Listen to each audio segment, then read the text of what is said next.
Recording शुरू कर देते हैं। विजिबल है स्क्रीन सबको? Yes sir.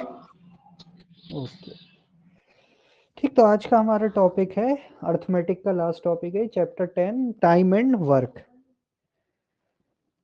कुछ आइडिया इस चैप्टर में कैसे क्वेश्चन होते हैं, क्या दिया होता है, क्या पूछा होता है हमसे?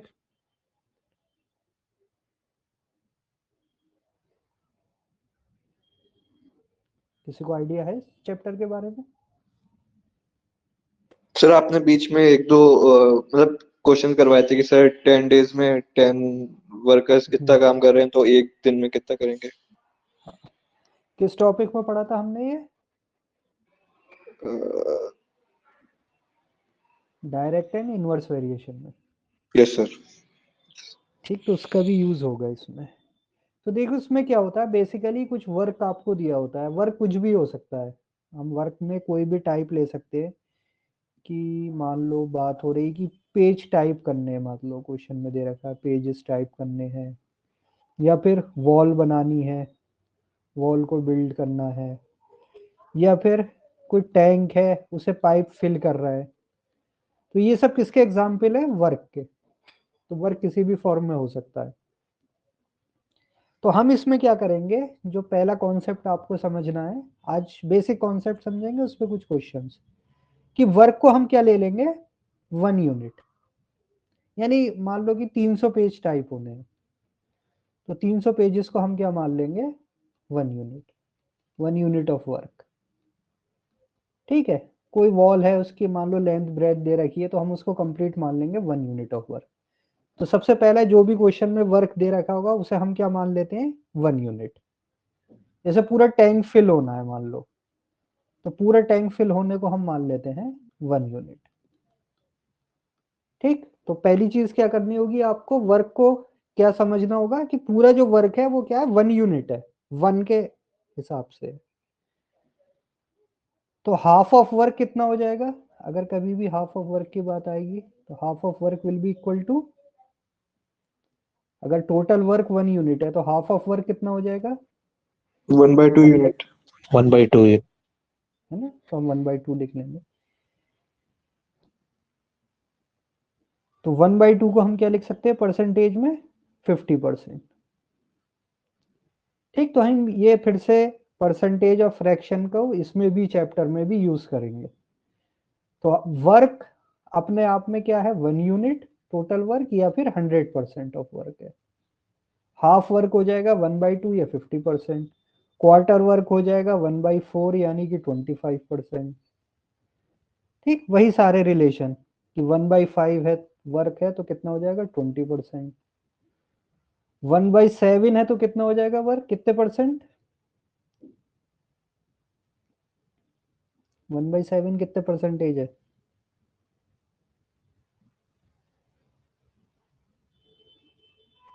हम्म 14.28%। तो ये फ्रैक्शन और परसेंटेज इस चैप्टर में भी यूज होंगी, फिर से एक बार रिवाइज कर लेना, ये तो आप अच्छे से याद हो जाने चाहिए तुम्हें। कभी भी हम चेंज कर सकते हैं इन्हें। ठीक है, तो वर्क अगर हाफ वर्क है यानी 50% ऑफ वर्क है, वर्क का अगर 1/4 है तो 25% है, हम कन्वर्ट कर सकते हैं। ठीक, तो इसमें हम क्या मानेंगे? वर्क को 1 यूनिट, फिर पर डे वर्क जो होगा वो फ्रैक्शन में हो जाएगा। मान लो ए कोई है, A can do a work in 5 days। A किसी भी वर्क को, वर्क कुछ भी हो सकता है, कोई वॉल बनानी, पेज टाइप करने, कुछ भी है, टोटल वर्क को क्या कर सकता है? 5 days में कर सकता है। तो 1 डे में कितना वर्क करेगा वो? एज 1 डे वर्क हम कितना मान लेंगे? 1/5। 1/5। यानी एक दिन में वो कितना वर्क करता है? 1/5 ऑफ वर्क करता है, या 20% ऑफ टोटल वर्क करता है। तो 1 डे में 20% करेगा, फर्स्ट डे 20%, नेक्स्ट डे फिर 20%, थर्ड डे फिर से 20%, फोर्थ डे फिर से 20%, फिफ्थ डे फिर से 20%। तो सब मिलके कितना हो गया? 100%, 100। यानी वर्क कंप्लीट हो गया। तो पहले दिन कितना होगा 1/5, अगर फ्रैक्शन में बात करूं तो पहले दिन वो 1/5 करेगा, फिर सेकंड डे फिर से 1/5 करेगा, फिर 1/5 करेगा, 1/5 करेगा, 1/5 करेगा। तो पर डे वर्क, यानी किसी का भी अगर हमें 1 डे वर्क निकालना है तो क्या करना है, सिंपल, जितने डे में वो टोटल वर्क करता है उसका क्या कर दो, फ्रैक्शन, रेसिप्रोकल कर दो। अगर कोई 10 दिन में कोई वर्क कंप्लीट कर रहा है तो एक दिन में कितना करेगा, 1/10। अगर 1/10, बी अगर 10 डेज में कर रहा है तो बी का 1 day work, 1 day work of B कितना हो जाएगा 1/10,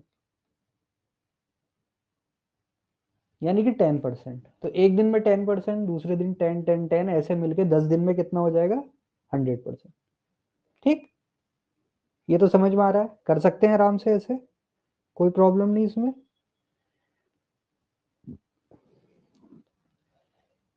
ये आ रहा है क्लियर समझ में। यस तो सर। बी अगर 10 दिन में कर रहा है तो एक दिन का वर्क 1/10 या फिर 10% ऑफ टोटल वर्क एक दिन में होगा। तो वर्क एज 1 यूनिट लेना है, पर डे वर्क हम उसका फ्रैक्शन कर लेते हैं, यानी रेसिप्रोकल ऑफ टोटल डेज। और तीसरी चीज आई फिर यूनिट ऑफ मैन डेज। हमने क्या करा, वर्क को मेजर करने के लिए एक यूनिट बनाई है। वर्क को मेजर करने की यूनिट क्या होती, मैन डेज।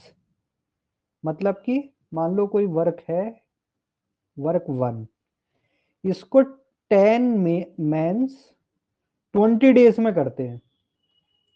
और एक कोई सेकंड वर्क है, वर्क कुछ भी हो सकता है, वो उसको 15 मैन 10 डेज में कर देते हैं। तो कौन सा वर्क ज्यादा डिफिकल्ट है या कौन सा इजी है इसमें से। तो हमने इसके लिए क्या मेथड यूज किया, हम वर्क को कैसे मेजर करेंगे, in terms of man days, यानी मैन इंटू डेज की मल्टीप्लाई कर देंगे। यानी W1 जो वर्क है उसे करने के लिए कितने मैन डेज चाहिए, 200 मैन डेज। और W2 जो है सेकंड वर्क, इसे करने के लिए कितने मैन डेज चाहिए, 150 मैन डेज। तो कौन सा वर्क ज्यादा डिफिकल्ट है, W1, भाई जिसके लिए ज्यादा मैन डेज चाहिए।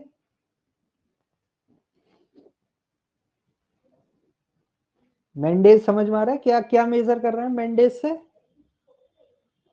कि जो भी हमें वर्क है उसमें अगर हमें ये पता चल जाए कि इतने मैन इतने डेज में कर देंगे तो हम वर्क को मेजर कर सकते हैं मैन डेज के टर्म में। तो अगर हमें इस वर्क को किसी दूसरे वर्क से कंपेयर करना है तो हम वर्क का टाइप नहीं देखेंगे, हम सिर्फ ये देखेंगे कितने मैन है और कितने डेज लग रहे हैं। तो उससे हमें आइडिया हो जाएगा कि कौन सा वर्क डिफिकल्ट है कौन सा इजी है। आ रहा है, सिंपल लॉजिकल है, मैन इंटू डेज कर दे तो क्लियर है point, man days unit. Yes sir. ठीक, तो ये मैन डेज मतलब जनरल टर्म है। क्वेश्चन में अगर ये दे रखा है कि विमेन है और इतने डेज कर रही हैं तब हम उसको मल्टीप्लाई करके एक यूनिट बना सकते हैं। बॉयज हैं, इतने आवर्स कर रहे हैं एक डे में, तो उसको मल्टीप्लाई करके हम यूनिट बना सकते हैं। तो कितने लोग कर रहे हैं और कितने टाइम तक करेंगे तो वर्क पूरा होगा, उससे हमें एक यूनिट पता चली, जिससे हम अब वर्क को क्या कर सकते हैं, मेजर कर सकते हैं।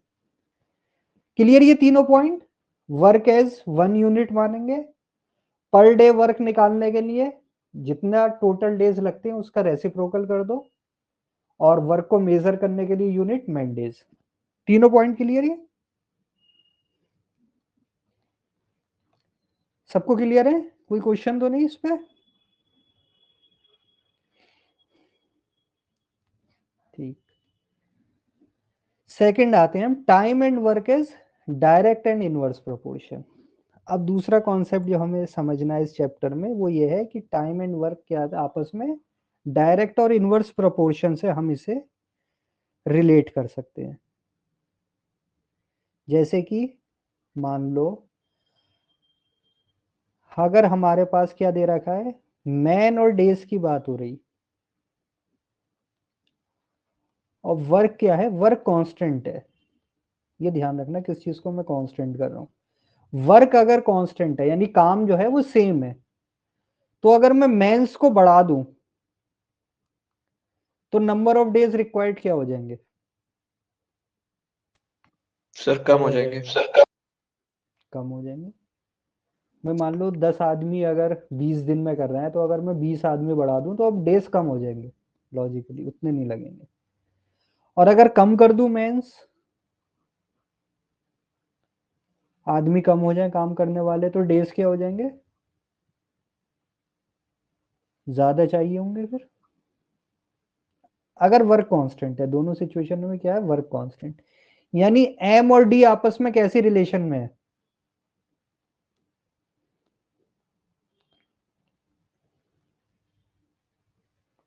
Inversely proportional. इनवर्स प्रोपोर्शन है। देखो एक कांस्टेंट इंक्रीज, एक वेरिएबल इंक्रीज हो रहा है तो दूसरा डिक्रीज हो रहा है, एक डिक्रीज हो रहा है तो दूसरा इंक्रीज हो रहा है। तो दो वेरिएबल अगर आपस में इनवर्स प्रोपोर्शन में होते हैं तो क्या चीज कांस्टेंट होती है?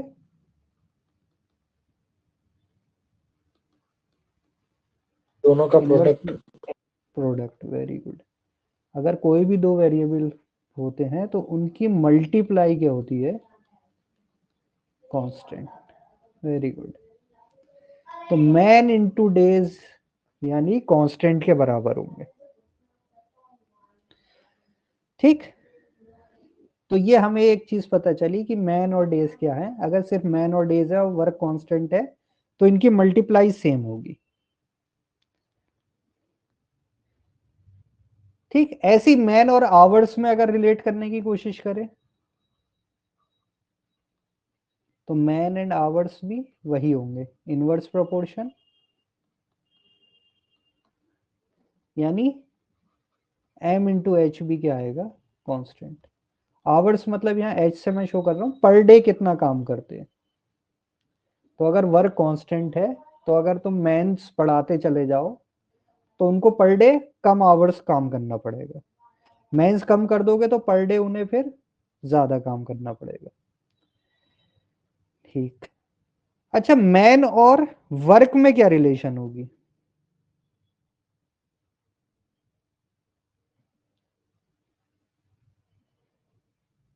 Man and work, direct relation. Days को कांस्टेंट कर देते हैं, यानी नंबर ऑफ डेज, मान लो 10 दिन काम हो रहा था तो 10 दिन तो कांस्टेंट है। अब जैसे जैसे मैं मेंस बढ़ाता चला जाऊंगा, जो वो वर्क करेंगे टोटल वर्क वो भी क्या होता जाएगा, इंक्रीज होता जाएगा। अगर मैन में कम कर दूंगा तो टोटल वर्क भी कम हो जाएगा, डेज कांस्टेंट है। यानी एम और डब्ल्यू आपस में किस रिलेशन में है? Directly proportional. Good, are in direct proportion. तो डायरेक्ट प्रोपोर्शन में क्या होता है, ये कांस्टेंट होता है, ratio constant. Ratio constant, yes. अब अगर इन तीनों इक्वेशंस को मैं कंबाइन कर दूं तो मेरे पास क्या रिलेशन आएगी, M D H upon W is equal to constant. या फिर मैं इसको ऐसे भी लिख सकता हूं जो आपने बुक्स में देखा होगा, M1 D1 H1 upon W1 is equal to M2 D2 H2 upon W2। ये फार्मूला देखा है ऐसा कहीं लिखा हुआ? Man, number of man, M से क्या शो कर रहे हैं हम, नंबर ऑफ मैन्स जो काम कर रहे हैं, डी से नंबर ऑफ डेज, जितने दिन वो काम कर रहे हैं, एच से number of hours per day कितना काम कर रहे हैं, और डब्ल्यू इज वर्क। तो अगर सेम वर्क है तो W1 W2 सेम हो जाएंगे। बाकी जो क्वेश्चन में दे रखा है उसको हम ले लेंगे, जो नहीं दिया होगा उसे इग्नोर कर सकते हैं, उसे 1 मान सकते हैं। ठीक, तो ये रिलेशन याद रहेगी। Man, number of man into number of days into number of hours upon work, it is constant. या फिर नॉर्मली क्या होता है, दो सिचुएशन तुम्हें दी होती, तो पहली सिचुएशन में M D H upon W की multiply equal to M two D two H two upon W two की मल्टीप्लाई, ये कांस्टेंट होगा। ठीक है, याद रहेगी रिलेशन ये।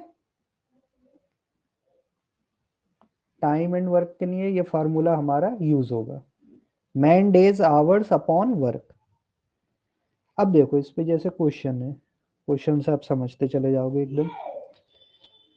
क्या दे रखा है, 15 man take 60 days to complete a job, find the time taken by 45 man to complete it.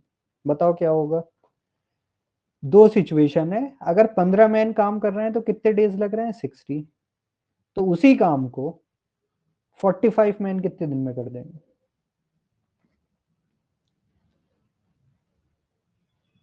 तो हमारा फॉर्मूला क्या है, m1d1h1 upon w1 is equal to m2d2h2 upon w2। m1 की वैल्यू कितनी है क्वेश्चन में, 15। d1 की कितनी वैल्यू है, 60। m2 की कितनी वैल्यू है, 45। d2 की कितनी वैल्यू है, निकालना है। नंबर ऑफ आवर्स की देखो बात नहीं हुई, तो इस फार्मूले से हम हटा देते हैं, कोई जरूरत नहीं है हमें h की। या फिर हम मान लेते हैं वो सेम नंबर ऑफ आवर्स कर रहे हैं, वर्क सेम है, तो ये भी कैंसिल हो जाएगा।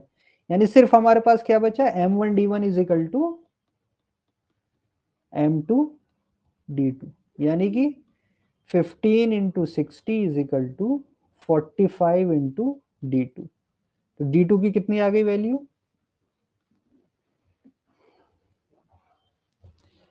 d2 की वैल्यू कितनी आ गई,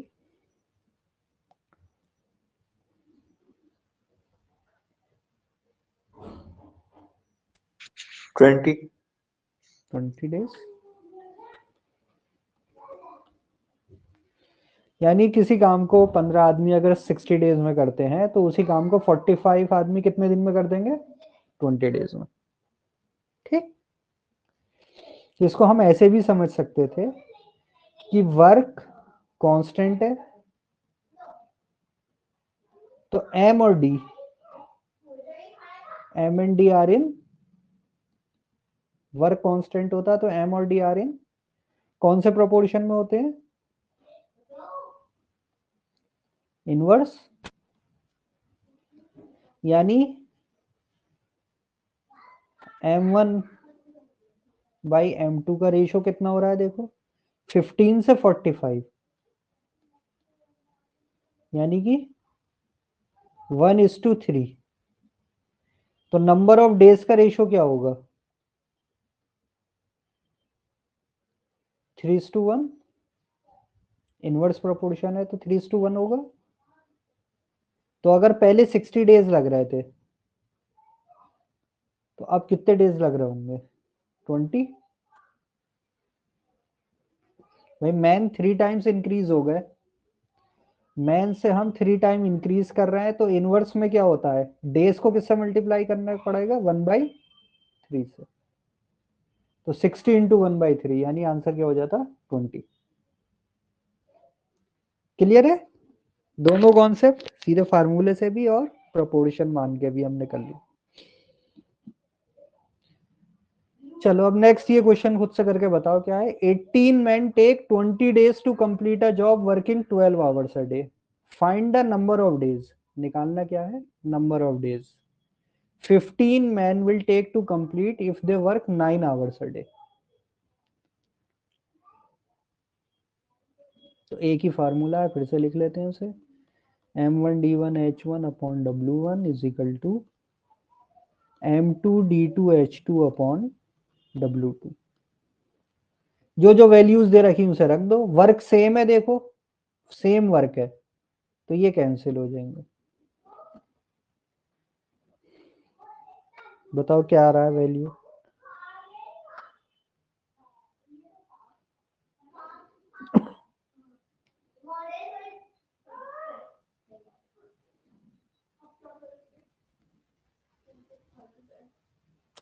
जल्दी बताओ, सबके वैल्यूज दे रखी डायरेक्ट। M1 फर्स्ट केस में कितने 18 मैन, तो लिख दो 18। D1 है 20, H1 है 12 आवर्स, इसमें H भी आ गया देखो 12। M2 15, डेज पूछे हैं तो D2 अननोन है, और वर्किंग आवर्स है 9 आवर्स अ डे, 9। D2 की वैल्यू बता दो कितनी आ गई। 18 इंटू 20 इंटू 12 अपॉन 15 इंटू 32 9, से 32। 32। ओके, तो 2 से ये गया, 5 से ये गया, 3 जा 4 जा, और 3 से ये गया 4, 16 2 जा 32। तो सिंपल कितने डेज लगेंगे, 32 डेज। ठीक, तो हमें दिख भी रहा था देखो, मेंस भी कम हो गए, 18 से 15 हो गए, वर्किंग आवर्स भी पहले 12 थे अब 9 हो गए, तो डेज इंक्रीज होने थे। 20 से कितने हो गए 32। चलो नेक्स्ट पे आते हैं। 20 men take 10 days to complete a job working 12 hours a day. Find the number of men required.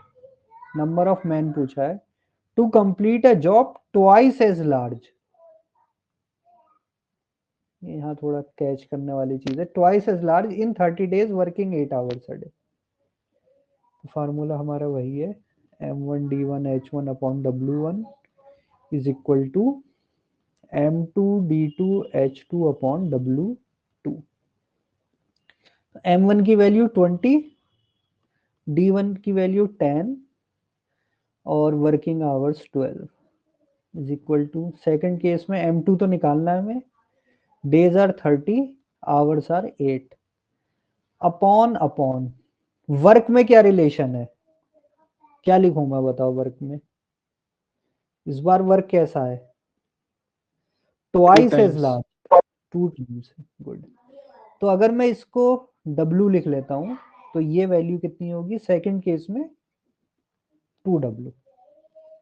अब की बार हमें वर्क कैसा करना है, डबल करना है, पिछले का डबल है, ट्वाइस एज लार्ज, तो सीधे W2 की जगह 2W लिख लेते हैं, बाकी सारी चीजें हैं, ये W से W कैंसिल। अब इसे सॉल्व कर लो कितना आ रहा है, तो 2 into 20 into 10 into 12 upon 30 into 8, ये वैल्यू आ गई M2 की। 0 से 0, 3 4 जा 4 से 2, 2 से 2,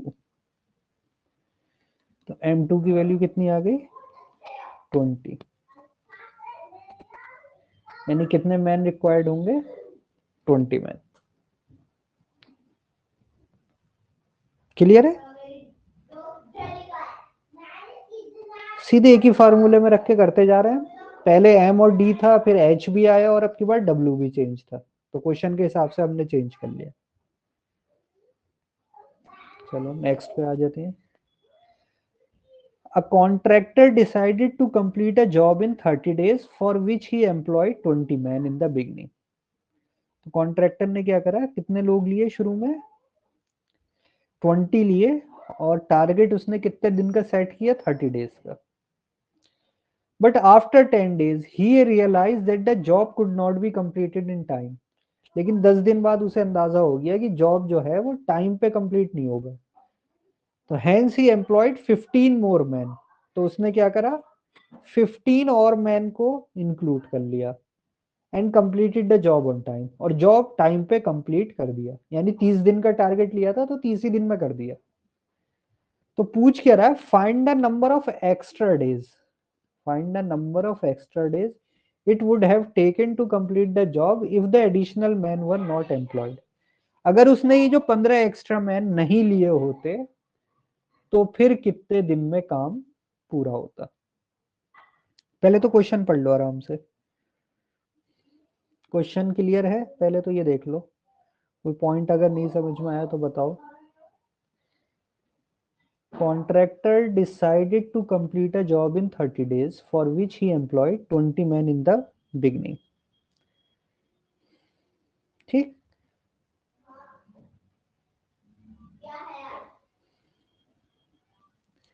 यानी हम ऐसे इस तरीके की एक हम बनाया करेंगे टाइम ग्राफ की क्या क्या हुआ। यहां से वर्क हुआ स्टार्ट,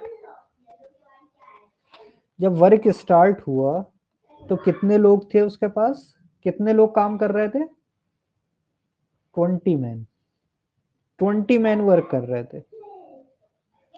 और कितने दिन तक वर्क किया 20 मैन ने, 10 डेज तक। तो 20 मैन 10 डेज तक काम चला। उसके बाद क्या हुआ, क्या चेंज हुई सिचुएशन 20 मैन 10 डेज के बाद, ही 15 और आ गए। 15 मोर मैन। यस, उसने क्या करा, 15 और मैन्स बुला लिए। तो अब कितने मैन काम कर रहे हैं, 35 मैन। 35। और इन्होंने काम क्या कर दिया, एंड कर दिया, कंप्लीट कर दिया, वर्क कंप्लीटेड। तो 35 मैन ने कितने दिन वर्क किया,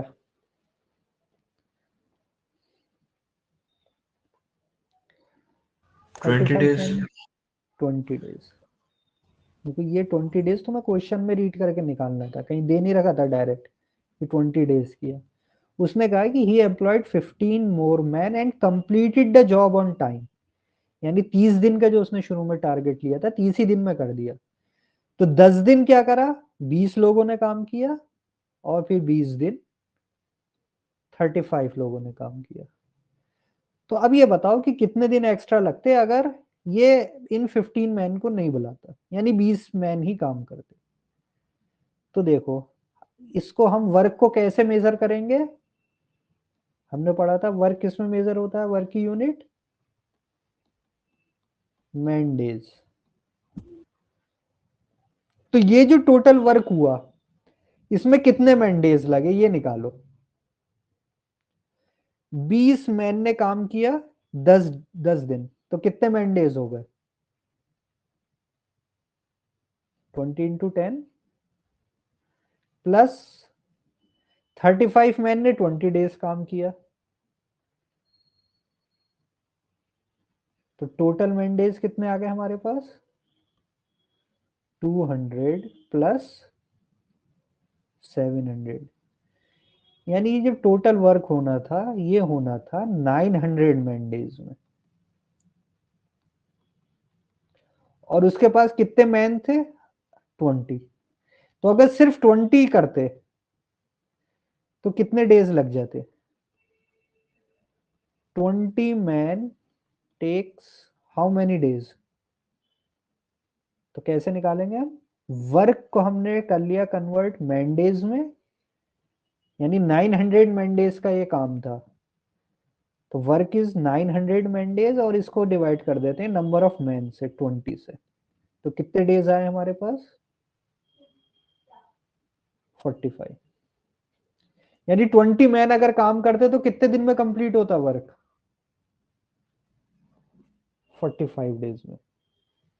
तो आंसर क्या होगा इसका, 45 होगा या कुछ और होगा, 15। 15। देखो ये केयरफुल रहना है, उसने पूछा है number of extra days, extra days कितने लगते। तो उसका अपना टारगेट पहले से ही 30 डेज का था, तो एक्स्ट्रा डेज हो जाते 45 minus 30 is equal to 15 days. ये हमारा आंसर है। तो क्वेश्चन में थोड़ा ये भी ध्यान रखना है, कभी कभी जल्दबाजी में हमने जैसा 45 निकाला तो हो सकता है ऑप्शन में 45 भी लिखा हुआ हो। तो क्वेश्चन में पूछा था find the number of extra days. ठीक, तो ये क्लियर हो गया कॉन्सेप्ट फार्मूले का, डेज का और मैन डेज। तो वर्क को हम जब भी मेजर करेंगे किस यूनिट में करेंगे, मैन डेज। ठीक, अब आते हैं अगले कॉन्सेप्ट पे। अगला कॉन्सेप्ट है एफिशिएंसी। यानी इस चैप्टर में जब हम पढ़ेंगे, अभी तक हमने क्या करा था कि 5 मैन मान लो किसी काम को कर रहे हैं 10 डेज में, तो 1 मैन कितने डेज में करेगा उसी काम को? 5 मैन अगर 2 10 days. डेज में कर रहे हैं 2 डेज में, बहुत अच्छी बात है। फिर 5 लोगों की क्या जरूरत है, एक ही आदमी से कराओ, फिर वो तो 2 दिन में कर देगा। भी किसी काम में हम 5 मान लो वर्कर लगा रहे हैं और 10 दिन में काम हो रहा है, और एक ही आदमी 2 दिन में कर रहा है, तो 5 लगाने की क्या जरूरत है? Sir, 10 days. 5 आदमी भी 10 दिन में कर रहे हैं, एक आदमी भी 10 दिन में करेगा। नहीं सर, कुछ कंफ्यूजन है, 1 मिनट। समझ लो, हाँ समझने की तो क्लास है आज। कितने कितने डेज बोला किसी ने? आवाज ब्रेक हुई शायद। 50 डेज, यस। एक आदमी करेगा 50 डेज में। देखो ये डायरेक्ट रिलेशन नहीं है, इनवर्स रिलेशन है। इनवर्स में इनकी प्रोडक्ट कांस्टेंट होती है। अभी जो हम फार्मूला पढ़ा था वही तो किया हमने, m1d1 is equal to m2d2। अगर 5 आदमी उसे 10 दिन में कर रहे हैं, तो एक आदमी कितने डेज में करेगा? 50।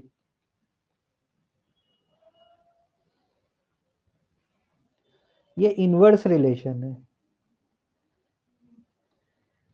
यानी कि अगर हमने मैन को क्या कर दिया, 5 से कितने कर दिए, 1/5 कर दिए, तो डेज क्या होंगे, मल्टीप्लाई हो जाएंगे। अगर मैन को हम 1/5 से कर रहे हैं, तो इनवर्स प्रोपोर्शन में डेज क्या होंगे, 5 से मल्टीप्लाई। तो अगर मैन 1/5 कर दिए, तो number of days 5 times increase हो जाएंगे, तो 10 से 50 हो जाएगा।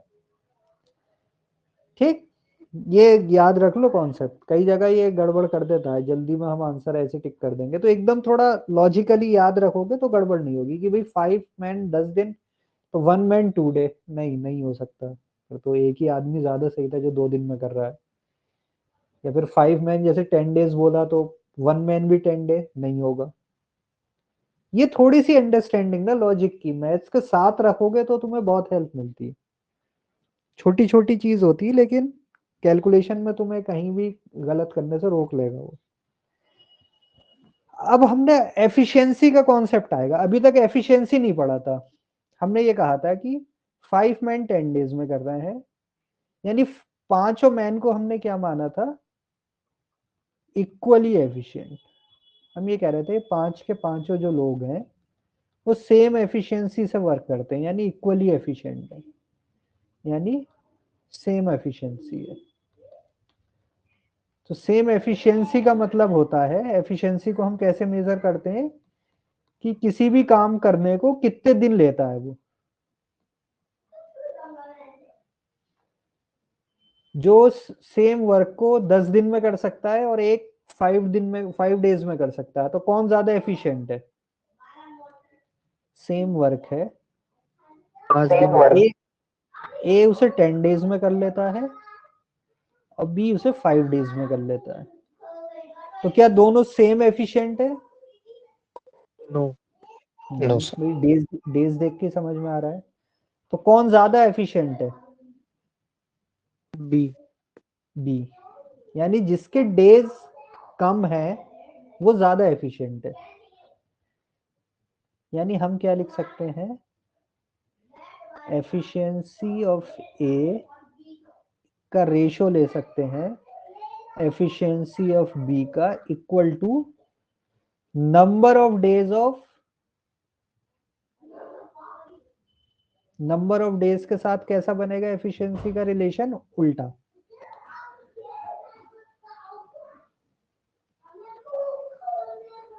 ऐसे लिख सकते हैं, या फिर हम ये कह सकते हैं एफिशिएंसी और नंबर ऑफ डेज आपस में क्या होते हैं, इनवर्स रिलेशन में। जिस फॉर्म में भी आपको याद हो जाए उसी में याद कर लो, efficiency and number of days दोनों आपस में क्या होंगे, इनवर्स प्रोपोर्शन में। यानी कि अगर मैं एफिशिएंसी इंक्रीज करूंगा तो नंबर ऑफ डेज वो क्या हो जाएंगे, डिक्रीज। जैसे जैसे एफिशिएंसी बढ़ती जाएगी, जितने दिन में वो काम कर रहा था वो कम होते चले जाएंगे। जैसे जैसे एफिशिएंसी डाउन होती जाएगी, जितने दिन में वो वर्क कर रहा था वो क्या होता जाएगा, इंक्रीज होता जाएगा। तो हम इस रिलेशन से क्या कह सकते हैं, अगर ए को लग रहे हैं 10 डेज और बी को लग रहे हैं सेम वर्क करने में 5 डेज फॉर सेम वर्क, तो ए को क्या है, बी से डबल डेज लग रहे हैं, 2 टाइम्स ज्यादा दिन लग रहा है। तो ए की एफिशिएंसी बी के कंपैरिजन में कितनी है, बी की एफिशिएंसी का हाफ, ये कह सकते हैं। या हम ऐसे कह सकते हैं बी की एफिशिएंसी, बी को कितने डेज लग रहे हैं, ए से हाफ डेज लग रहे हैं, यानी बी की एफिशिएंसी क्या है, 2 टाइम्स है ए की एफिशिएंसी के। ऐसे रिलेट कर सकते हैं नंबर ऑफ डेज से। जिसको ज्यादा डेज लगेंगे उसकी एफिशिएंसी कम है, जिसको कम डेज लगेंगे काम करने में उसकी एफिशिएंसी क्या है, ज्यादा है। क्लियर ये पॉइंट?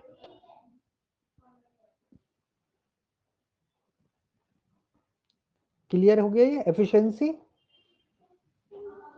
डेज से रिलेट होगी, ज्यादा डेज लगेंगे तो कम एफिशिएंसी, कम डेज लगेंगे तो ज्यादा एफिशिएंसी। ठीक? Yes sir. गुड। चलो अब जैसे ये है एक एग्जांपल हम लेते हैं, A B C can complete a job in 4, 5 and 6 days. A उसी वर्क को क्या कर सकता है, 4 डेज में कर सकता है। बी कितने डेज में कर सकता है, 5 डेज में। और सी कितने डेज में कर सकता है, ओ सॉरी, सी कर सकता है 6 डेज में। ये मतलब तब की बात हो रही जब ये अकेले अकेले काम कर रहे हैं। सेम वर्क को ए 4 डेज में कर सकता है अगर अकेले करेगा, तो बी 5 डेज में कर सकता है अकेले, और सी उसी काम को 6 डेज में अकेले कर सकता है। अब क्या है आगे, they work together and completed. उन्होंने क्या करा, साथ में मिलकर काम किया और काम को कंप्लीट कर दिया। तो उस काम काम को कंप्लीट करने के में उन्हें कितने रुपए मिले, 3700। कितने रुपीस मिले? तो बताओ इसमें से ए को कितना मिलना चाहिए? क्या तीनों में हम बराबर बराबर बांट दें, ऐसे कर दें डिवाइड बाई 3? क्या ये सही होगा? ए का शेयर क्या ये हो सकता है 3700/3? नो सर, सही नहीं होगा ये सही नहीं है। देखो क्या दिया है तुम्हें, ए बी और सी की क्या दे रखी, नंबर ऑफ डेज का मतलब क्या है, तुम्हें क्या बता रखा है, तीनों की एफिशिएंसी। कौन सबसे एफिशिएंट है इनमें से? ए। ए। तो एफिशिएंसी ऑफ ए सबसे ज्यादा है, उसके बाद बी की एफिशिएंसी है, उसके बाद सी की एफिशिएंसी है। तो भाई ए ज्यादा एफिशिएंट है, यानी ए ज्यादा काम करता है, तो ए को क्या होना चाहिए, ज्यादा मिलना चाहिए। तो तीनों को इक्वली डिस्ट्रीब्यूट तो नहीं कर सकते। अब ए को ज्यादा मिलेगा, लेकिन कितना ज्यादा मिले, तो हम क्या करेंगे, इनकी एफिशिएंसी का रेशो ले लेंगे। एफिशिएंसी ऑफ ए का रेशो ले लेते हैं एफिशिएंसी ऑफ बी, और हम कहेंगे हम जो पैसे हैं उनके एफिशिएंसी के हिसाब से ही डिस्ट्रीब्यूट करेंगे।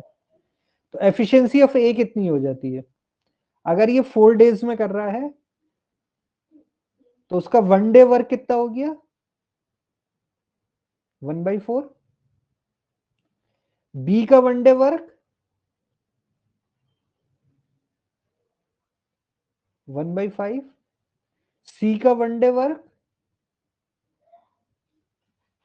1/6। हमने क्या करा, उनकी 1 डे की एफिशिएंसी देख ली कि एक दिन की इनकी एफिशिएंसी कितनी है। तो ए तो 4 डेज में पूरा काम कंप्लीट कर देता है, तो 1 डे में कितना करेगा वो 1/4। 1/4 ऑफ द वर्क है इसका मतलब, 1/4 जो हम लिख रहे हैं इसका मतलब है 1/4 ऑफ द वर्क, यानी 25% ऑफ वर्क कर देता है। बी कितना करता है एक दिन में 1/5 यानी 20%। सी कितना करता है एक दिन में 1/6 यानी कि 16.66%। तो एफिशिएंसी का रेशियो ये आ गया। इसके बेस पे हम क्या कर सकते हैं, उनके पैसे डिस्ट्रीब्यूट कर सकते हैं। तो इस ऐसे रेशियो को तो हम लिखते नहीं फ्रैक्शन में, हम इसे किस में कन्वर्ट कर लेंगे, किससे मल्टीप्लाई करें ताकि ये फ्रैक्शन हट जाए। किस नंबर से मल्टीप्लाई करें, क्या एलसीएम। निकालें, एलसीएम ऑफ 4, 5 एंड 6।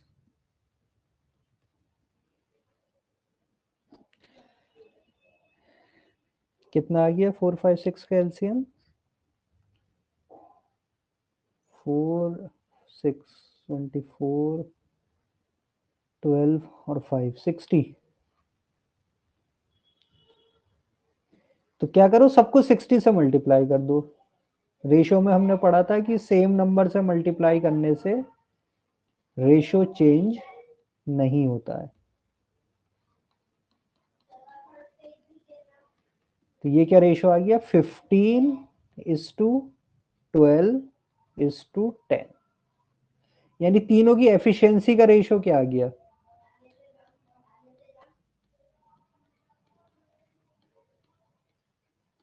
देखो अब जरा समझ में भी आ रहा है, सही भी लग रहा है। ए की एफिशिएंसी सबसे ज्यादा आ रही है 15, बी की एफिशिएंसी 12, सी की एफिशिएंसी 10। अब हम ये मान लेंगे कि हमारे कितने डिस्ट्रीब्यूट करने 3700। तो ए को कितना दें, ए देखो ए कितना पार्ट है 15 पार्ट, आउट ऑफ टोटल कर दो इसका 15 और 12 27 और 10 37। 37 में से 15 जो है वो ए का पार्ट है और टोटल वेज मिल रही है 3700। तो ए को कितने मिलने चाहिए, यानी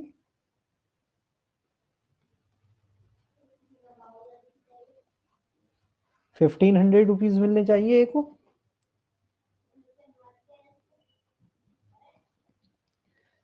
तो ए को मिलेंगे 1500 क्योंकि उसकी सबसे ज्यादा एफिशिएंसी उसी की है, बी को मिलेंगे 1200 और सी को मिलेंगे 1000, तीनों मिलके 3700। ठीक।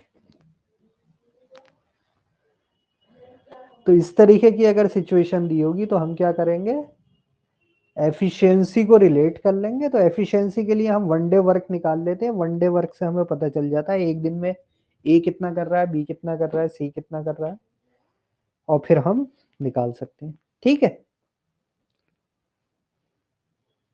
क्लियर ये कॉन्सेप्ट, एफिशिएंसी को रिलेट किया हमने।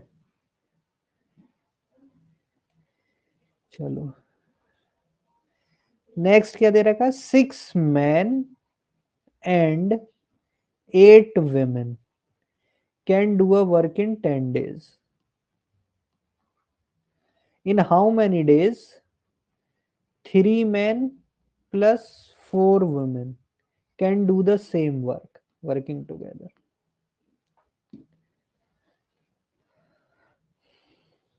देखो अभी मैंने कोई डिटेल तुम्हें कैलकुलेशन नहीं पढ़ाई है, तो यानी ये लॉजिक पे बेस्ड कोई क्वेश्चन है। लॉजिक लगा के देखो, देखो नंबर्स पे ध्यान दो, आपस में एक रिलेटेड है ये किसी तरीके से। 6 men प्लस 8 women दोनों मिलके कितने दिन में काम करते हैं किसी काम को 10 डेज में। तो 3 men प्लस 4 women कितने दिन में कर देंगे,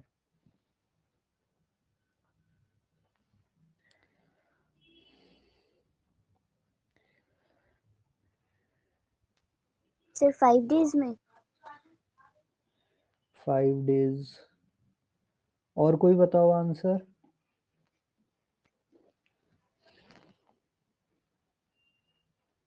और किसी का कोई आंसर आ रहा है? देखो सिर्फ लॉजिक, कोई कैलकुलेशन नहीं। अभी कुछ तुमने 2-3 ही फार्मूले पढ़े हैं, तो कोई ऐसी मैंने डिटेल कैलकुलेशन वाला इसमें कुछ यूज नहीं है। सिर्फ नंबर्स को देखो और लॉजिक लगा के देखो। 6 मैन एंड 8 वुमेन मिलके किसी काम को कर रहे हैं 10 डेज में। उसी काम को 3 मैन प्लस 4 वुमेन कितने दिन में करेंगे?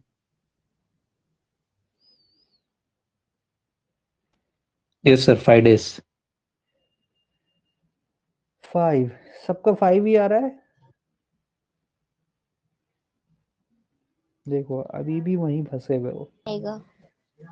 6 मैन और 8 sorry, women. 6 man plus 8 women. अब वर्किंग काम करने वाले लोग बढ़ गए या कम हो गए? कम हो गए सर। तो डेज कम होंगे या ज्यादा होंगे? ज्यादा। ज्यादा होंगे। तो ये तुमने सही रिलेट किया कि हाफ की रिलेशन है। देखो यहाँ 6 मैन से 3 मैन हो गए और यहाँ 8 वुमेन से 4।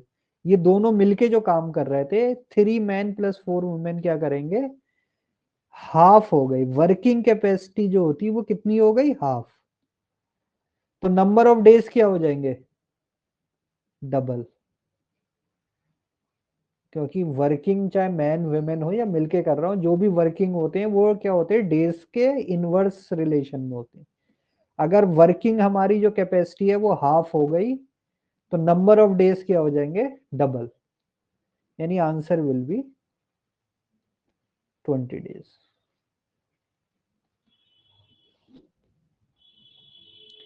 तो कभी कभी ऐसे क्वेश्चन भी मिल जाएंगे तुम्हें कि डायरेक्ट उसके बीच में कोई रिलेशन हो रही कि हाफ हो रहा है या डबल हो रहा है। अगर यही मैं पूछ लेता कि सेम वर्क को, इसी सेम वर्क को 12 मैन प्लस 16 वुमेन कितने दिन में करेंगे, तो आंसर क्या हो जाता? कि भाई 6 मैन प्लस 8 वुमेन ये हमारे वर्किंग कैपेसिटी थी, ये क्या हो गई? डबल हो गई। 6 मैन के 12 हो गए, 8 के 16 वुमेन हो गई, तो डबल हो रही है हमारी वर्किंग कैपेसिटी। सर 5 days हो जाता फिर। गुड। तो अगर ये डबल हो रहा है तो डेज क्या हो जाएंगे? हाफ हो जाएंगे। तो 10 इंटू हाफ यानी कि कितने डेज लगेंगे? 5। तो ये आंसर हो जाता है। तो जरूरी नहीं कि एग्जाम में सारे क्वेश्चन में कभी कैलकुलेशन भी हो, कुछ ऐसे भी क्वेश्चन बीच में दे देते हैं। ठीक। तो ये क्वेश्चन थे। नेक्स्ट पे आते हैं वनडे वर्क। अब हम वनडे वर्क का यूज करेंगे कि मान लो ए किसी काम को 5 डेज में करता है, बी उसी काम को 6 डेज में करता है। ये बात हो रही, जब भी ऐसे कहीं लिखा होता है इसका मतलब होता है एलोन। अगर अकेले करेंगे, और दोनों में केसेस में क्या है? वर्क क्या है? Same. Work is same, same उसी काम की बात हो रही है। तो ए उसी वर्क को 5 डेज में करता है, बी उसी काम को 6 डेज में करता है। तो बताओ अगर ए और बी मिलके काम करें, वर्क टुगेदर, दोनों मिलके काम कर रहे हैं, तो कितने डेज लगेंगे? इस तरीके के क्वेश्चन होते हैं। या ए बी सी है, 3 लोग हैं, तीनों का अलग अलग दे रखा है और मिलके करें तो कितने दिन लगेंगे? तो हम क्या कॉन्सेप्ट यूज करते हैं इसमें? वनडे वर्क निकाल लेते हैं हम सबका। ए अगर 5 डेज कर रहा है तो ए का वनडे वर्क, ए का वनडे वर्क कितना हो जाएगा? 5। 1/5। बी का वनडे वर्क कितना हो जाएगा? 1/6। भाई 1/5 1/6 हो गया, ए का वनडे वर्क हो गया, ये बी का वनडे वर्क। तो ए प्लस बी का वनडे वर्क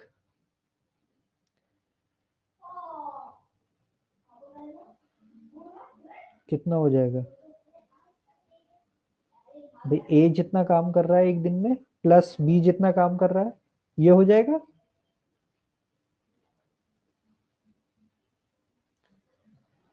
इसकी वैल्यू कितनी आ गई, मान लो एलसीएम में ले लूं 30, तो 6 + 5 ये हो गया 11, 11/30।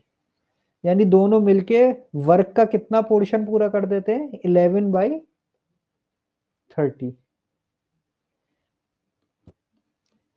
तो ए प्लस बी को कितने दिन लगेंगे, days to complete a work?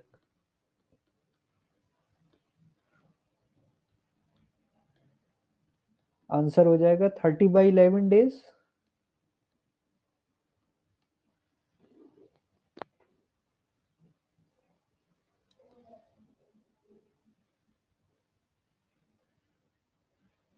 Thirty by 11 हो जाएगा।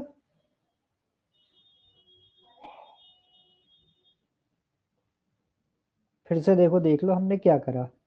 अगर कभी भी सिचुएशन ऐसे कि ए किसी काम को 5 डेज में कर सकता है, बी किसी काम को 6 डेज में कर सकता है, अकेले अकेले, तो हम सबसे पहले क्या करते हैं, दोनों का क्या निकाल लेते हैं, वनडे वर्क। ए कितना कर देगा, 1/5 ऑफ द वर्क। बी कितना कर देगा एक दिन में, 1/6 ऑफ द वर्क।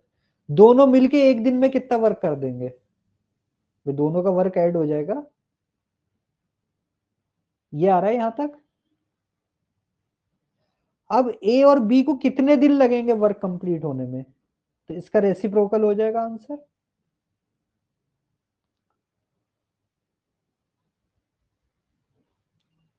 भाई यहां भी तो हमें ये पता नहीं ना, देखो ए का वनडे वर्क कितना था, 1/5, तो ए को कितने दिन लगते हैं काम कंप्लीट करने में, 5 डेज।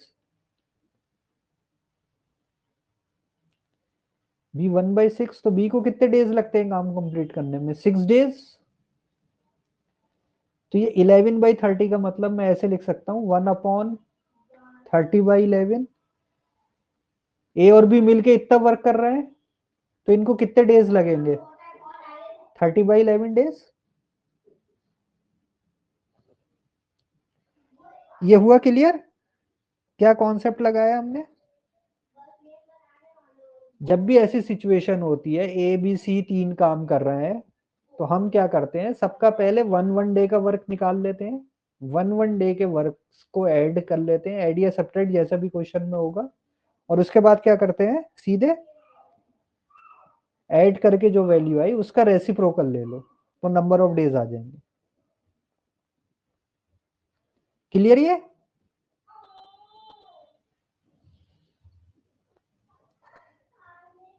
इसके लिए देखो कभी कभी हम एक डायरेक्ट फार्मूला भी कर लेते हैं कि अगर ए मान लो ए डेज में करता है, बी बी डेज में करता है, तो जब ए और बी मिलके करेंगे तो 1 डे वर्क हो जाएगा 1/a + 1/b। ए और बी का 1 डे वर्क, इसका अगर मैं एलसीएम लूंगा तो नीचे आएगा ए बी और ऊपर हो जाएगा a + b। तो नंबर ऑफ डेज आ जाएंगे, number of days is equal to a × b upon a + b।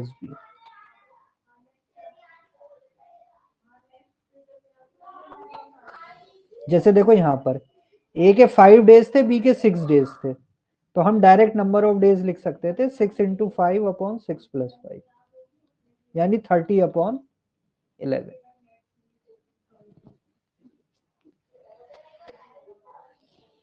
याद रहेगा ये कॉन्सेप्ट भी, फार्मूला भी। यस कोई सर। क्वेश्चन इस पे। हम क्या करते हैं, देखो डायरेक्ट नहीं कर सकते भाई, ए अगर 5 डेज में कर रहा है, बी 6 डेज में कर रहा है, तो हम ये नहीं कह सकते कि ए और बी मिलके उसे 11 डेज में करेंगे। भाई ए 5 में कर रहा है, बी 6 में कर रहा है, तो दोनों मिलके 5 से भी कम डेज में कर देंगे, क्योंकि ए अकेले ही उसे 5 डे में कर रहा है, तो जब उसको बी का सपोर्ट मिल रहा है तो वो 5 से भी कम में कर देगा ना। तो इस तरीके से मत सोचना इस क्वेश्चन में कभी भी कि ए या 5 डे में या बी 6 डे में, दोनों मिलके 11 डेज में करेंगे, ऐसे नहीं होगा। तो ये फार्मूला कहाँ से आया, हम वन डे वर्क निकाल लेते हैं, उसके हिसाब से आ गया। तो अगर 2 लोग दे रखे हैं तो फिर डायरेक्ट ये फार्मूला तुम यूज कर सकते हो, ए into b upon a plus B. जैसे ये क्वेश्चन है, इससे और अच्छा समझ में आ जाएगा तुम्हें। ए और B can complete a job in 10 days and 12 days respectively, find the time taken to complete if both A and B work together. यानी ए किसी काम को 10 डेज में कर रहा है, बी उसी काम को 12 डेज में कर रहा है, तो ए प्लस बी कितने डेज में करेंगे, ये पूछ रहे हैं। तो टुगेदर का तुम्हें, अगर 2 ही लोग हैं तो सीधे फार्मूला लगा सकते हो, ए into b upon a plus B, यानी कि 10 इंटू 12 अपॉन 10 प्लस 12, यानी कि 22। कितना आ गया,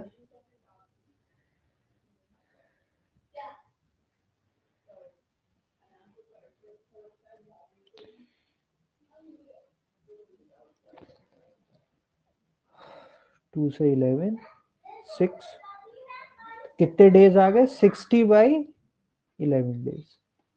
यानी ए और बी कितने दिन में कर देंगे मिलके, 60/11 का मतलब हो गया 5/11 डेज।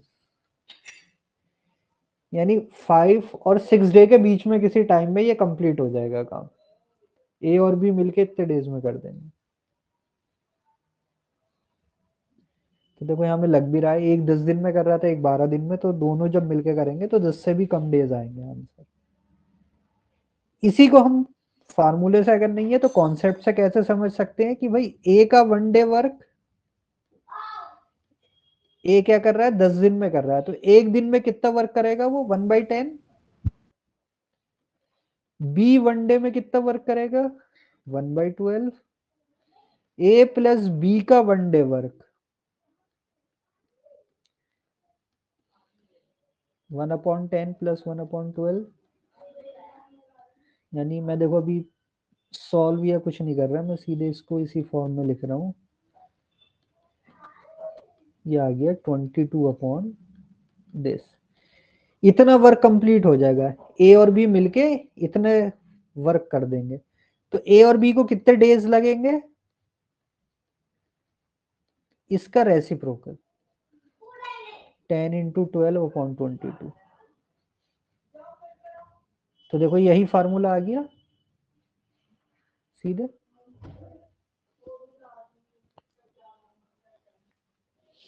तो ऐसी सिचुएशन में जब भी तुम्हें 2 लोग हैं, उनका दे रखा है और टुगेदर निकालना है, तो सीधे फार्मूला यूज कर सकते हो। ठीक है,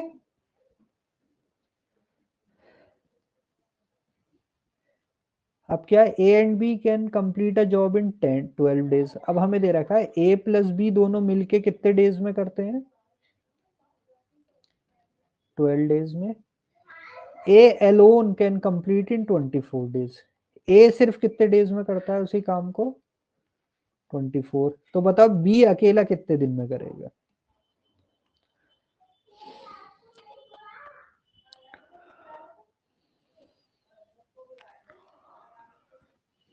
ठीक, तो अभी हम देखो वही फार्मूला पढ़ा था, फिर से अब हम फार्मूले से यूज कर लेते हैं कि a प्लस बी को जितने डेज लगते हैं इट इज इक्वल टू ए को जितने डेज लगेंगे इनटू बी को कितने डेज लगेंगे अकेले अपॉन ए प्लस बी। तो इस बार हमें ये वैल्यू दे रखी है 12, ए कितने दिन में करता है ये दे रखा है 24, बी हमें नहीं पता, ये हम सॉल्व कर सकते हैं। तो 2 जा ये इधर जाएगा, यानी कि 24 plus b is equal to 2b।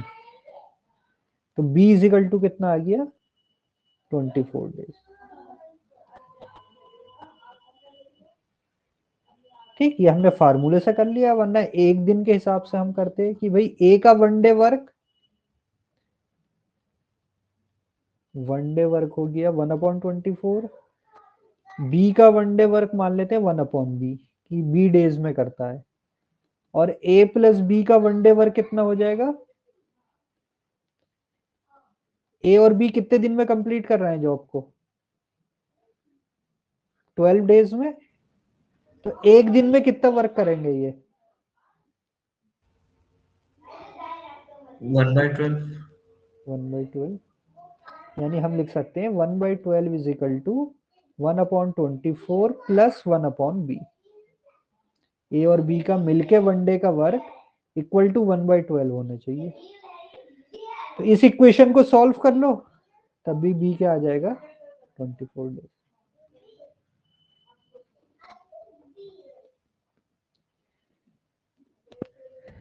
ठीक है। तो डेज के साथ याद ये रखना कि डायरेक्ट ऐसे मत करना कि ए इतने दिन में तो बी के साथ प्लस कर दिया। देखो यहाँ फिर से देखो डेटा को, ए कितने दिन में कर रहा है? 24 डेज। बी भी कितने दिन में कर रहा है? 24 डेज। जब दोनों मिलके काम कर रहे हैं तो कितने डेज में कर देते हैं उसी को? 12 डेज में।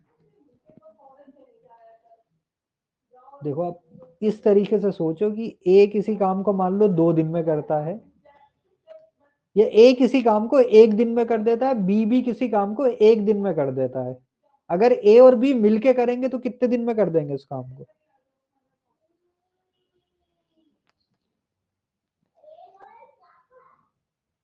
ए अगर किसी काम को एक दिन में करता है, पूरा दिन लेता है वो करने के लिए, बी भी एक पूरा दिन लेता है उसे करने के लिए, तो दोनों मिलके कितने दिन में कर देंगे उस काम को?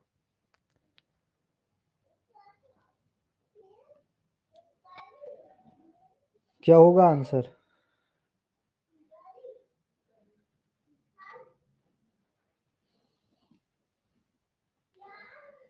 आधे क्या दिन हुआ? में। आधे दिन में भाई।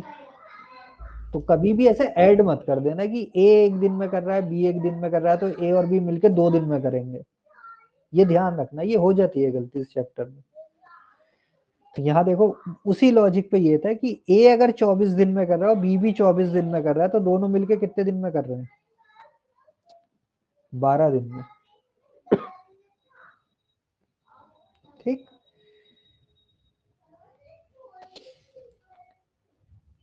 अब देखो यहाँ एफिशिएंसी भी आ गई बीच में। X is twice as fast as y. Twice as fast as y का मतलब क्या है कि कौन ज्यादा एफिशिएंट है, एक्स या वाई? एक्स। X. तो एक्स की एफिशिएंसी क्या है? 2 टाइम्स है एफिशिएंसी ऑफ वाई।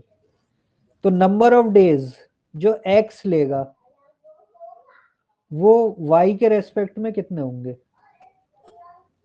हाफ। हाँ, गुड।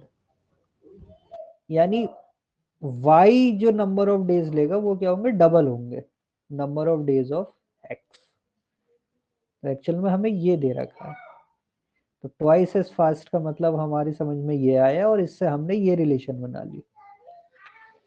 यानी वाई अगर 10 दिन में काम करता है किसी चीज को, तो एक्स कितने दिन में कर देता है? 5 दिन में। या एक्स किसी काम को अगर 5 दिन में करता है तो वाई उसी काम को करने में कितना टाइम लेता है? 10 दिन, उसका डबल। तो एफिशिएंसी, क्योंकि एफिशिएंसी पे क्वेश्चन अगर जैसे वेजेस वाला दे रखा था तो अलग बात थी, वरना हमेशा क्या होता है, नंबर ऑफ डेज निकालने के काम आएगा ये। तो अब क्या दे रखा है? X takes 30 days less than y to complete a job. X को कितने दिन कम लगते हैं वाई के कंपैरिजन में? 30 डेज। यानी y minus x is equal to 30। ये दे रखा है हमें, इक्वेशन की फॉर्म में ऐसे लिख सकते हैं। ये इक्वेशन 1, ये इक्वेशन 2। इससे सॉल्व कर लो तो हमें y और x के नंबर ऑफ डेज पता चल जाएंगे। क्या आएंगे इन दो इक्वेशन को सॉल्व करने की कोशिश करो।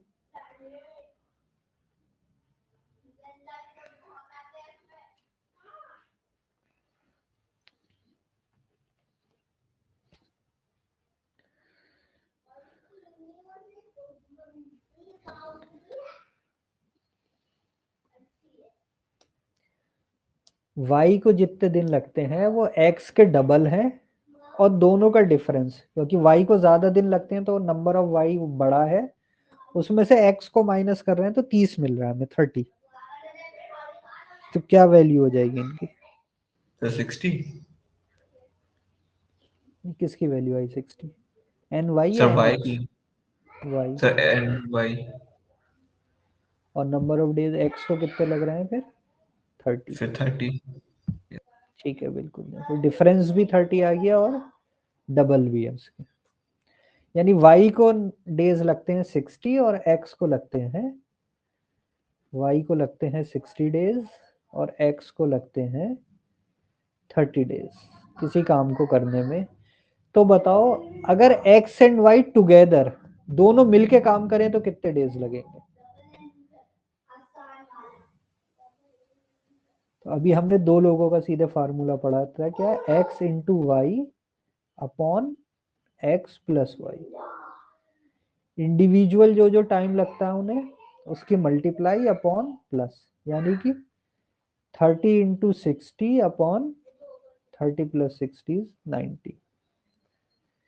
तो 0 से 0,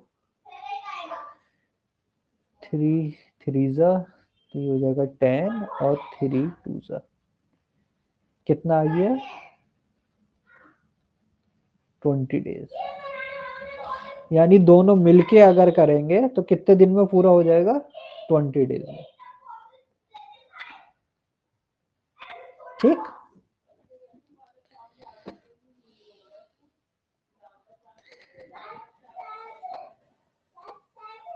क्लियर है? दो अगर पर्सन है उनका इंडिविजुअली तुम्हें पता है कि अकेले अकेले कितना टाइम लेते हैं काम करने में, तो दोनों मिलके करने के लिए हम सीधा फार्मूला लगा सकते हैं, दोनों की मल्टीप्लाई अपॉन दोनों की प्लस। ठीक, तो 60 इंटू 30 अपॉन 60 प्लस 30 यानी 90। तो दोनों मिलके 20 डेज में कर देंगे उस काम को। ठीक, देखो अब तुम्हें समझ में आ जाने चाहिए कि अगर ये 60 डेज में कर रहा है अकेले, ये 30 में कर रहा है, तो दोनों मिलके करेंगे तो 30 से कम ही आंसर होना चाहिए। भाई एक्स अकेला ही 30 डेज में कर देता है, तो जब उसे वाई का भी सपोर्ट मिल रहा है तो अब 30 से भी कम डेज लगेंगे। ठीक है,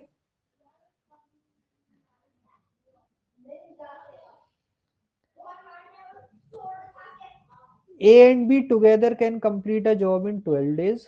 B and C together can complete the job in 20 days, and A and C can complete the job in 10 days. Find the time taken by each of them to complete it alone. इस बार क्या है, तीन group wise दे रखा है, ए और B इतने दिन में करते हैं, बी और सी दोनों मिलके इतने दिन में करते हैं, ए और सी मिलके इतने दिन में करते हैं। तो कैसे करें इस क्वेश्चन को? तो देखो हम क्या करते हैं, एक इक्वेशंस बनेंगी, इसमें तीन इक्वेशंस बनेंगी बल्कि।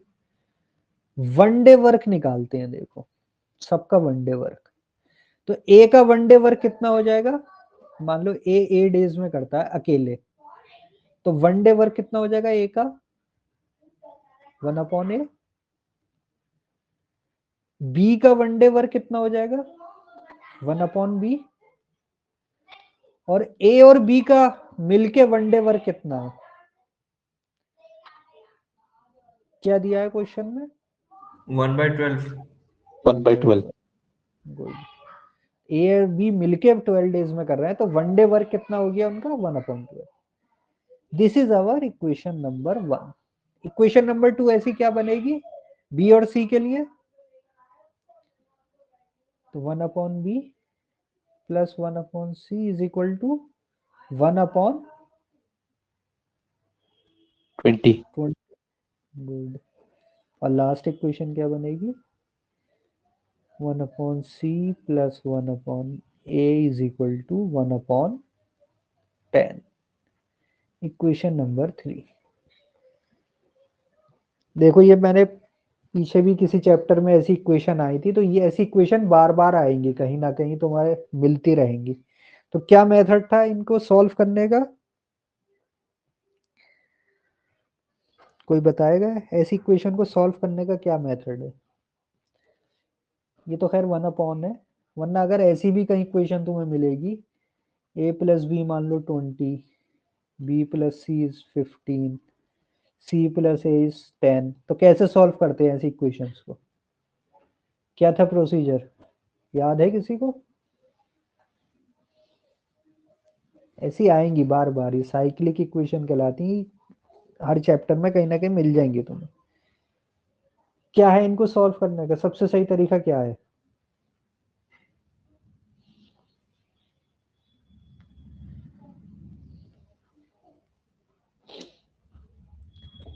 लेफ्ट हैंड साइड को ऐड कर दो, राइट हैंड साइड को ऐड कर दो, ऐड कर दो दोनों साइड, यानी हम इसमें भी क्या करेंगे, ऐड, तीनों को क्या करो, ऐड। तो देखो तुम्हें लेफ्ट हैंड साइड में क्या मिलेगा, 1/a plus 1/b plus 1/b plus 1/c plus 1/c plus 1/a is equal to 1/12 plus 1/20 plus 1/10। यही तो होगा जब तीनों को ऐड कर दोगे तो। 1/a क्या हो गया, 2/a plus 2/b plus 2/c is equal to, इस साइड क्या आ रहा है, एलसीएम ले लो, 12 20 10 60 आ जाएगा, 60 से मल्टीप्लाई कर देते हैं, 5 प्लस 3 प्लस 6, 8 और 6 14/16, यही आ रहा है।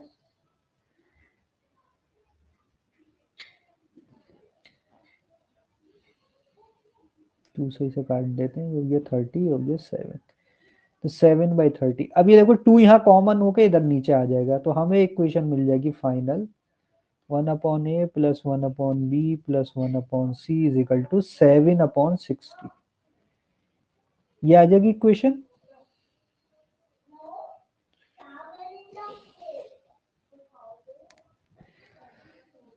ये आ रही है। Yes sir. तो यहां भी अगर हम ऐड करेंगे तो फाइनली हमें क्या मिलेगा, a प्लस बी प्लस सी, यहाँ कुछ वैल्यू मिलेगी, जैसे 20 प्लस 15 35 प्लस 10 45/2 मिलेगी यहाँ पर, क्योंकि यहाँ 2a 2b 2c होगा, 2 इधर आ जाएगा डिवाइड में, यहाँ भी 2 2 2 हो गए, 2 इधर डिवाइड में आ गया था। अब देखो इस साइड ये सिचुएशन है, अब अगर मुझे a की वैल्यू चाहिए तो मैं क्या करूंगा, b प्लस सी की वैल्यू यहां से रख दूंगा, तो मुझे a मिल जाएगा सीधे, यानी a plus 15 is equal to this, तो यह माइनस होकर आंसर आ जाएगा। b की वैल्यू चाहिए होगी तो a प्लस सी रख दूंगा, c की वैल्यू चाहिए होगी तो a प्लस बी रख दूंगा। अब यहाँ पे मान लो मुझे a की वैल्यू चाहिए, ये वैल्यू चाहिए मुझे, तो मैं क्या लिखूंगा, 1/a ऐसे रहने दूंगा, 1/b प्लस 1/c, ये है 1/b प्लस 1/c 1/20, तो मैं ये 1/20 लिखूंगा और इसे 7/60, ये इधर जाके माइनस हो जाएगा, 1/a is 7/60 minus 1/20, यानी 27 minus 3 यानी 4/60 यानी 1/15। तो a की वैल्यू क्या आ गई, 15। 15 डेज लगते हैं यानी a को अकेले करने में। तो इस तरीके से अगर हम कभी भी ऐसी 3 इक्वेशन बनेगी, 1/a 1/b या फिर खाली a plus B B plus C C plus A, तो दोनों का यही मेथड है।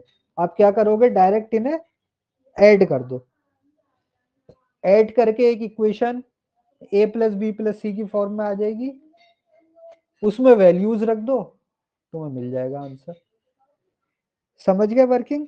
पहले के देखो चैप्टर में करी थी कहीं हमने, ये कहीं ना कहीं आती रहती बार बार, तो इसे याद कर लो कि इसका यही तरीका होता है। जब भी ऐसी 3 इक्वेशन है तुम्हें कहीं दिखेंगी, क्या करना है, ऐड, ऐड करके एक ऐसी इक्वेशन बनेगी, इसमें वैल्यू रख के निकाल लो जो भी निकालना है तुम्हें। क्लियर है, समझ गए ये चीज?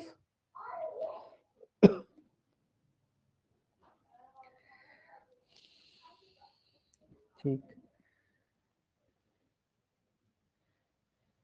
इसे अभी रहने देते हैं, इसे कल की क्लास में करेंगे। अब लास्ट कॉन्सेप्ट जो है इस चैप्टर का वो है निगेटिव वर्क, या फिर जिसको हम अप्लाई करते हैं पाइप एंड सिस्टर्न के क्वेश्चन। निगेटिव वर्क, निगेटिव मतलब क्या है कि मान लो हमें क्या करना था, पेजेस टाइप करने थे। पेजेस टाइप करते में हमसे क्या हो गया, कुछ मिस टाइप हो गया या मिस स्पेल हो गया, उसकी स्पेलिंग मिस्टेक हो गई हमसे, तो फिर हमें क्या करना पड़ेगा, बीच में से उसको मिटाना पड़ेगा, इरेज करना पड़ेगा। तो ये जो हम इरेज कर रहे हैं that is a kind of negative work. यानी हमारा एक्चुअल वर्क क्या था, टाइप करना, लेकिन बीच बीच में से हमें उसे हटाना पड़ रहा है, तो वो क्या हो रहा है, इन द सेंस एक निगेटिव वर्क है। या जैसे हमें वॉल बनानी है, वॉल में क्या होगा, बीच में कहीं मान लो अलाइनमेंट गड़बड़ हो गया, तो हमें वॉल तोड़ के फिर से बनानी पड़ेगी। तो वो जो वॉल तोड़ने वाला काम है वो क्या है, निगेटिव वर्क है। तो जहां पर भी वर्क होता है उसके साथ साथ क्या होता है, एक तरीके का निगेटिव वर्क भी होता है। नॉर्मली ये सबसे ज्यादा इन्वॉल्व होता है जब पाइप एंड सिस्टर्न वाले क्वेश्चन होते हैं। पाइप एंड सिस्टर्न मान लीजिए टैंक है एक, सिस्टर्न हम मतलब वर्ड जो होता है फॉर टैंक यूज करते हैं। तो कोई टैंक है, इसे मान लो हम एक ए पाइप है, इससे फिल कर रहा है, एक दूसरा पाइप है बी, इससे भी हम इसे फिल कर रहे हैं, बट एक तीसरा पाइप सी क्या है, इससे ये ड्रेन हो रहा है, तो ये कहलाते हैं इनलेट पाइप, या फिर हम इसे कहते हैं फिल पाइप। इन सबसे क्या होता है, फिल होता है। और ये जो आउटलेट पाइप कहलाएगा, या फिर ये कहलाएगा ड्रेन, ड्रेन करने के काम आ रहा है। तो ए और बी इस टैंक को क्या कर रहे हैं, फिल। तो अगर हमारा टारगेट है टैंक को फिल करना, टू फिल द टैंक, हमें टैंक को फिल करना है, तो हम कहेंगे ए और बी कैसा काम कर रहा है, पॉजिटिव वर्क, और सी कैसा वर्क कर रहा है, नेगेटिव। नेगेटिव। भाई समझ में आ रहा है, हमें भाई टैंक को फिल करना था, तो ए और बी तो फिल करने में हेल्प कर रहे हैं, लेकिन सी क्या कर रहा है, अपोजिट कर रहा है, उल्टा काम कर रहा है, तो सी इज डूइंग नेगेटिव वर्क। ठीक, तो इसमें क्या होगा, इस तरीके में क्या होता है, मान लो तुम्हें दे रखा है कि ए मान लो 2 आवर्स में फिल कर देता है टैंक को, बी 3 आवर्स में फिल कर देता है, और सी जो है 4 आवर्स में एम्प्टी कर रहा है, खाली कर रहा है। तो अगर तीनों एक साथ वर्क कर रहा हूं, यानी हमने इसे ओपन कर दिया टुगेदर, तीनों को एक साथ खोल दिया, तो कितना टाइम लगेगा टैंक को फिल होने में, time taken to fill the tank. तो टैंक फिल होने में कितना टाइम लगेगा, तो इसमें हम क्या निकालेंगे, पहले इस बार यूनिट देखो क्या है, आवर्स में है, तो ये चीज निकालने के लिए हम कहेंगे पहले 1 आवर वर्क।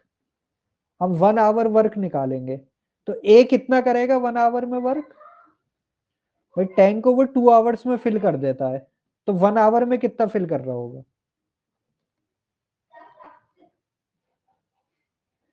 ए 1 आवर में कितना टैंक फिल करेगा, हाफ टैंक।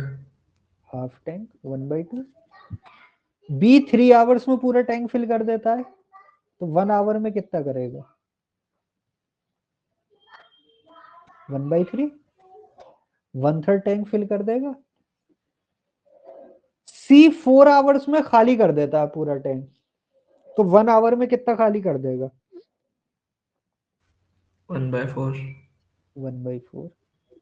तो बस अब हम जब 1 आवर वर्क निकालेंगे तो हम लिखेंगे 1/2 प्लस 1/3 बट -1/4। तो इस बार जो 1 आवर वर्क आएगा वो 2 तो प्लस के साथ आएंगे और 1 क्या आएगा माइनस के साथ। ये माइनस क्यों आया? Because it is negative work. यानी ए और बी तो भरे जा रहे हैं उस टैंक को और सी क्या कर रहा है, उसे खाली कर रहा है। तो 2 पॉजिटिव वर्क कर रहे हैं और 1 क्या कर रहा है, नेगेटिव। तो बस 1 आवर वर्क वाले फार्मूले में कॉन्सेप्ट वही है जो हमने यूज किया है ए के साथ, कि ए इतने दिन में काम करता है, बी इतने दिन में करता है, तो एक एक दिन में कितना करेगा, फिर दोनों मिला दो उन्हें। लेकिन बस यहां पर क्योंकि एक टैंक क्या है, ड्रेन करने वाला है, तो वहां पर एक माइनस साइन आ जाएगा बस। क्लियर? ये बाकी सारा कॉन्सेप्ट सेम है, वही टाइम एंड वर्क वाला पाइप एंड सिस्टम का सेम कॉन्सेप्ट है। बस डिफरेंस किसमें है कि यहाँ पर एक खाली करने वाला आ जाता है, तो निगेटिव का भी हमें ध्यान रखना है। क्लियर ये चीज?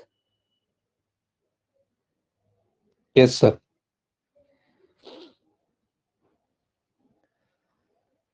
तो pipe P and Q can fill a tank in 20 and 30 minute. दोनों फिल कर रहे हैं, देखो पाइप पी भी और क्यू भी। एक 20 मिनट में फिल कर रहा है, एक 30 मिनट्स में कर रहा है। अगर सबको एक साथ खोल दें हम, open simultaneously, in how much time can they fill it? तो ये टैंक है, पीबी से फिल कर रहा है और क्यूबी से फिल कर रहा है। पी से फिल कर सकता है 20 मिनट्स में और क्यू से फिल कर सकता है 30 मिनट्स में। तो अगर दोनों को एक साथ पाइप को हम खोल दे तो कितनी देर में फिल कर देंगे? ये देखो बिल्कुल सेम कॉन्सेप्ट है कि ए इतने टाइम में काम कर देता है, बी इतने टाइम में कर देता है, तो दोनों एक साथ करेंगे तो कितना टाइम। सेम लॉजिक है बिल्कुल।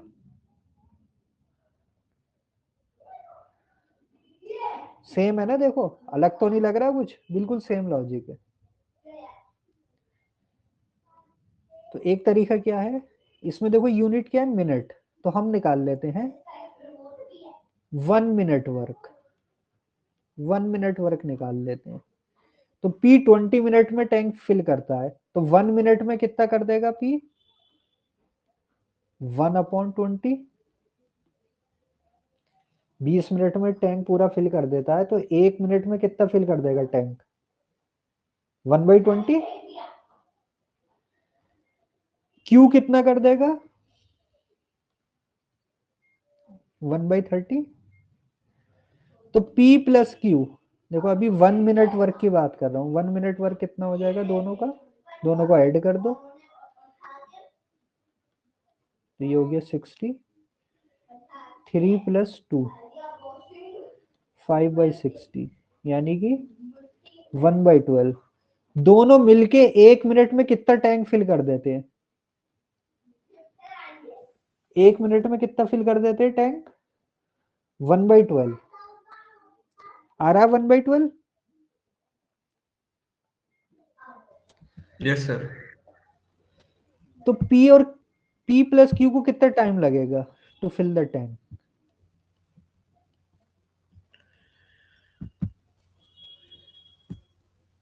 कितना टाइम लगेगा? 12 मिनट। 12 मिनट्स। इसका रेसिप्रोकल कर दो, 12/1 यानी 12 मिनट्स।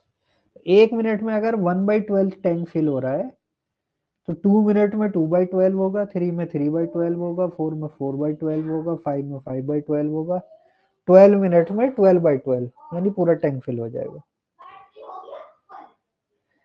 ठीक, इसको हम डायरेक्ट भी कर सकते थे, जो A + B में फार्मूला था, इन दोनों की मल्टीप्लाई अपॉन प्लस, यानी कि इंडिविजुअली ये कर सकते हैं 20 × 30 अपॉन 20 + 30, यानी कि 50।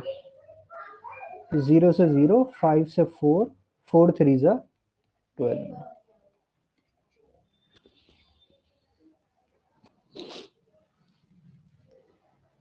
क्लियर? दोनों तरीके से आ रहा है समझ में? सीधे फार्मूले से भी कर सकते हैं और 1 मिनट वर्क मान के भी कर सकते हैं। चलो नेक्स्ट क्वेश्चन पर आते हैं। Pipe X and Y can fill a tank in 10 minutes and 20 minutes. दो टैंक क्या कर रहे हैं? फिल कर रहे हैं, एक 10 मिनट में और एक 20 मिनट में। पाइप Z क्या कर रहा है? खाली कर रहा है उसे 40 मिनट्स में। अगर तीनों को एक साथ हम खोल दें तो कितने टाइम में खाली कर देंगे ये टैंक को? तो sorry, they can fill the empty tank. भरना ही है हमें टैंक को, खाली नहीं करना है, भरना ही है। तो दो पाइप तो फिल करने में लगे हुए हैं। एक्स इसे फिल कर देता है 10 मिनट्स में अगर अकेला चलता तो, और वाई अगर अकेला चलता तो इसे 20 मिनट्स में फिल कर देता। लेकिन एक तीसरा भी पाइप है जो खाली करने में लगा हुआ है इसे, ये इसे 40 मिनट्स में खाली कर सकता था। Z तीनों को खोल दिया तो दो फिल कर रहे हैं, एक खाली कर रहा है, तो क्या होगा? तो हमें सिंपल क्या करना है, सबका 1 मिनट वर्क निकाल लो। X का 1 मिनट वर्क कितना हो गया? बाई 10। 10 मिनट। गुड, 1/10 10 मिनट में पूरा टाइम कर देता है। तो ये Y का कितना हो गया? 20 मिनट में 1 पूरा। बाई 20। 1/20। Z का कितना हो गया 1 मिनट का वर्क? 1/40. 1/40। तो अगर मैं तीनों का वर्क लिखूंगा, तीनों मिलके 1 मिनट में कितना काम कर रहे हैं, तो तीनों मिलके कर रहे हैं, देखो दो फिल कर रहे हैं, साइन का ध्यान रखना होगा। लेकिन Z क्या कर रहा है, इसे खाली कर रहा है, तो यहाँ क्या आ जाएगा? माइनस। यानी तीनों मिलके 1 मिनट में कितना टैंक फिल कर पाए? एलसीएम ले लेते हैं, 40 10 से आ गया 4 + 2, तो ये दोनों ने तो फिल किया बट इसने एक पार्ट माइनस कर दिया, तो 5/40 यानी 1/8। तो तीनों ने मिलके 1 मिनट में कितना टैंक फिल कर दिया? 1/8 टैंक। तो कितना टाइम लगेगा तीनों को एक साथ जब ये ओपन है टैंक को फिल करने में? 8 minutes. तो fill the tank is 8 minutes. ये आंसर हो गया।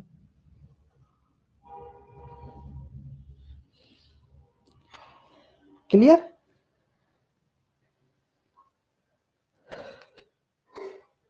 तो बस हमें ध्यान क्या रखना है, 1 मिनट वर्क है। कल की क्लास में एक और अप्रोच पढ़ेंगे जो इससे भी अच्छी है, बट अभी बेसिक कॉन्सेप्ट बना लो। हम कर क्या रहे हैं, सबका एक एक, क्योंकि मिनट्स में दे रखा था यार कि 10 मिनट में फिल करता है वो, 20 मिनट में 40, तो हमने मिनट कर लिया। जहां पर डेज थे हमारे पास कि A 10 दिन में करता है, B 20 दिन में करता है, C 30 दिन में करता है, तो हम वहां क्या कर रहे थे, एक डे का वर्क निकाल के कर रहे थे। चलो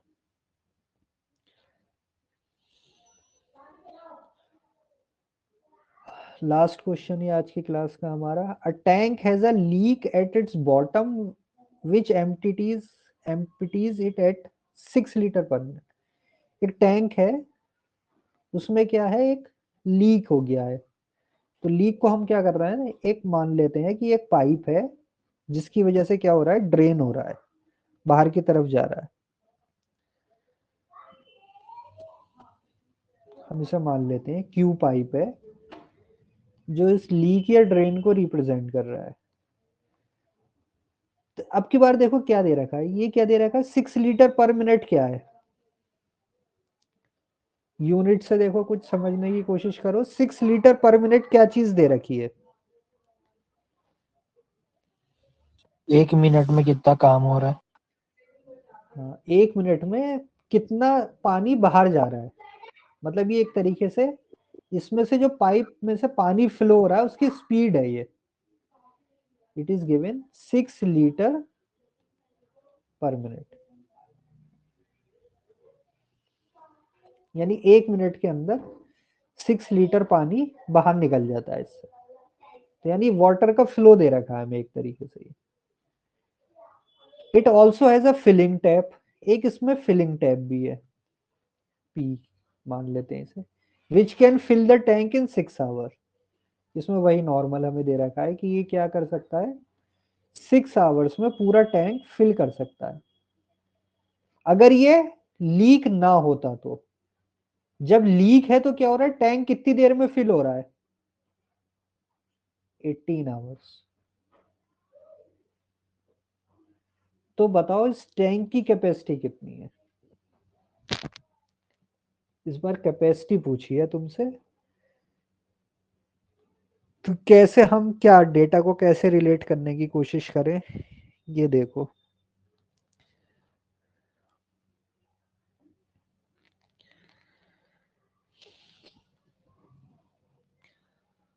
थोड़ा सा ट्रिकी है, 2-3 चीजें अलग अलग हैं, उसको तुम्हें पकड़ के एक जगह लेके आना है ताकि तुम्हारा कॉन्सेप्ट बन जाए। तुम्हें ये दे रखा है कि P प्लस Q दोनों अपना काम कर रहे हैं। P उसे फिल कर रहा है, Q उसे खाली कर रहा है। तो ये टैंक कितनी देर में फिल हो रहा है, 18 आवर्स में। अगर सिर्फ P, सिर्फ और सिर्फ P होता, Q नहीं होता, कोई लीक नहीं होता, तो P क्या है, इसे कितनी देर में फिल कर देता, 6 आवर्स में। तो क्या हम इन दोनों डेटा से ये निकाल सकते हैं कि Q मतलब सिर्फ Q अगर पाइप को खाली करना होता टैंक, तो कितनी देर में खाली कर सकता था। कोई बता सकता है क्या होगा। P प्लस Q दोनों मिलके क्या हो रहा है, टैंक 18 घंटे में भर रहा है। अगर सिर्फ P को काम करना होता, कोई लीक नहीं होती, तो 6 घंटे में भर जाता। तो कोई बता सकता है Q अगर अकेला काम करे तो कितनी देर में इस टैंक को खाली कर देता।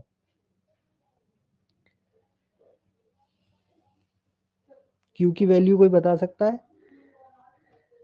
देखो इस डेटा का अभी कोई यूज नहीं है, ये 6 लीटर पर मिनट जो है अभी कोई यूज नहीं है, इसका बाद में यूज आएगा जब तुम्हें Q का टाइम पता चल जाएगा, तब इससे कैपेसिटी आ जाएगी। लेकिन पहले तुम Q का निकालने के लिए अभी जो कॉन्सेप्ट पढ़ा उसी से बताओ मुझे कि P और Q मिलके 18 घंटे में इसे भर रहे हैं। P अगर खाली होता तो 6 घंटे में भर देता, अगर अकेला होता तो, यानी Q नहीं होता, कोई लीक नहीं होता। तो बताओ Q कितनी देर में खाली कर देगा इस टैंक को। Sir 9 hours.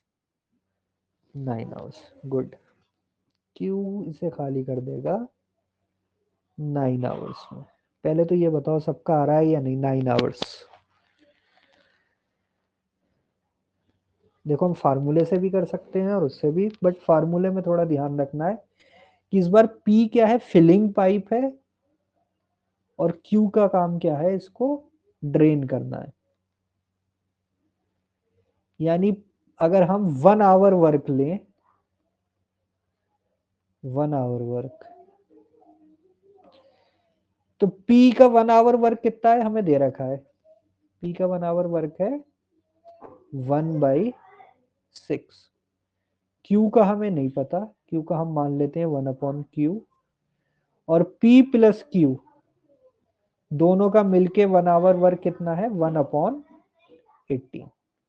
तो हम लिख सकते हैं 1/18 इज इक्वल टू 1/6। तो P फिल कर रहा है तो 1/6 पॉजिटिव होगा, और Q खाली कर रहा है तो Q माइनस होगा। यहां हमें ध्यान रखना था इस माइनस साइन का। तो इसको हम इधर भेज देते हैं, तो ये हो जाएगा 1/Q is equal to 1/6 minus 1/18, 18 LCM, तो 6 3 जा -1, 2/18 यानी 1/9। तो 1/Q इज इक्वल टू 1/9, तो Q इज इक्वल टू 9। यानी अगर P फिल ना करे, Q सिर्फ अपना अकेला काम करता रहे, तो वो इस पूरे टैंक को क्या कर देगा, पूरा जो फिल हुआ हुआ टैंक है उसे 9 घंटे में खाली कर देगा। ये आ रही 9 hours value.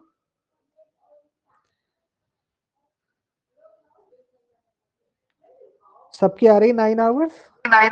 Yes sir. Good. अब कोई बता सकता है इससे हम कैपेसिटी कैसे निकाल सकते हैं? Capacity of the tank.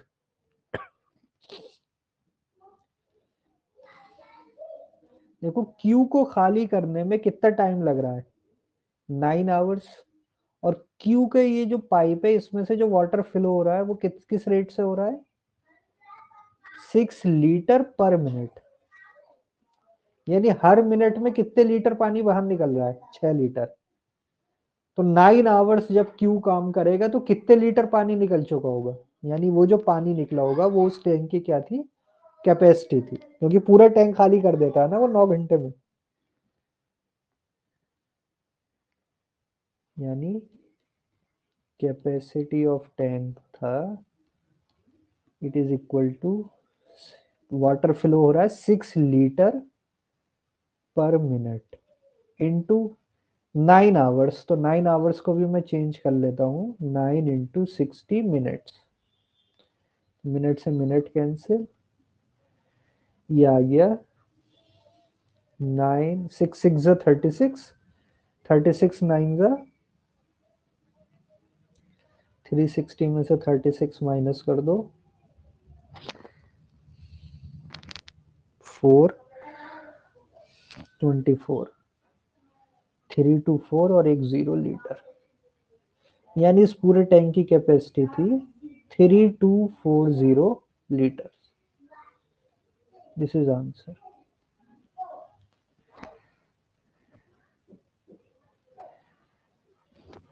हमें क्या दिया था? P प्लस Q मिलके, यानी टैंक एक पाइप P फिल करने में लगा हुआ और Q से ड्रेन होने में, दोनों काम एक साथ हो रहा है। तो टैंक को 18 घंटे लग रहे हैं, 18 आवर्स। P अगर अकेला करता तो 6 आवर्स में कर देता। तो हमने वही 1 आवर का कॉन्सेप्ट लिखा। तो P प्लस Q का 1 आवर हो गया 1/18 which is equal to 1/6 minus 1/Q, क्योंकि Q ड्रेन कर रहा है, निगेटिव वर्क है, तो हमने उसे माइनस कर दिया। तो 1/Q की वैल्यू आ गई 1/9, यानी Q की वैल्यू 9 आवर्स। तो Q 9 आवर्स में इसे पूरा खाली कर देता। और हमें पता है 1 मिनट में कितना पानी निकल रहा है? 6 लीटर। तो 9 आवर्स में कितना निकलेगा? 6 लीटर पर मिनट इंटू 9/60 मिनट। आवर्स को भी हमने किस में कन्वर्ट कर लिया? मिनट्स। तो हमें आंसर मिल गया 3240 लीटर। यानी इस टैंक की कैपेसिटी कितनी थी? 3240 litre. Clear?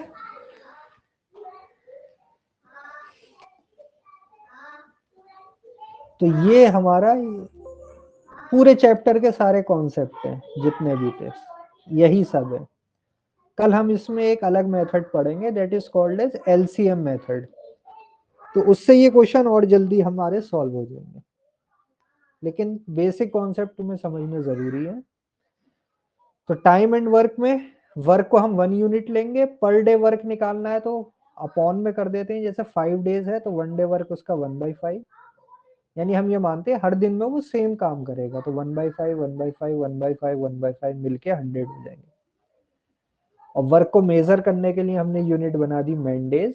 Man into days, कितने मैन चाहिए कितने डेज के लिए, ये वर्क की यूनिट है। टाइम एंड वर्क आपस में डायरेक्ट इनवर्स प्रोपोर्शन बनता है। तो ये फार्मूला हमें मिला, mdh/w is equal to constant.